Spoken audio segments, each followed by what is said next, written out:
আমি আপনাকে একটা ওষুধ খাওয়ালাম, একটা গরম ইয়ার সাথে খেতে দিলাম, আর একটা হলো এখান থেকে খাওয়ালাম। এখন যে অনুভবটা হচ্ছিল আপনার, কম মনে হচ্ছে? প্রয়োজনে একটু হেঁটে এসে বলে যে কম মনে হচ্ছে কিনা। কম মনে হচ্ছে। এই ওষুধটা এই কারণে দিলাম যে আপনি বাড়ি গিয়ে কাজ করবে কিনা ওষুধটা, ইনশাল্লাহ এভাবেই কমে যাবে। বুঝতে পেরেছেন? এভাবেই। বাকিটা নামাজ পড়ে আল্লাহকে বলবেন। আর বিয়ে শাদী যেহেতু করেননি, ভুল করেও মাস্টারবেশন করবেন না। এটা যদি করেন তাহলে আমি চলে যাবো একেবারে গোল্লায়। বুঝতে পেরেছেন? বলছি, বিয়ে করেননি এমন হতেই পারে, এটা অপরাধের কিছু না। বুঝতে পারলেন?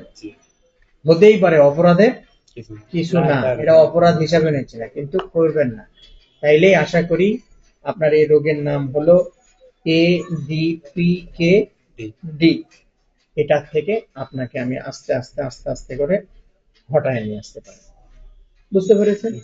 আপনাকে কথা দিতে পারছি না কতদিন লাগবে পরিপূর্ণ সুস্থ হতে।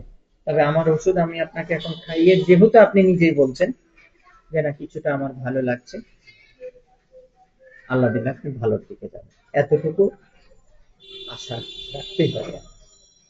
বোঝা গেল? আর যে নিয়ম কানুন গুলো বলে দিলাম, পুঙ্খানুপুঙ্খ ভাবে মানার চেষ্টা করবেন, দেখবেন খুব দ্রুত আপনি সুস্থতার দিকে আগাচ্ছেন। ঠিক আছে? ঠিক।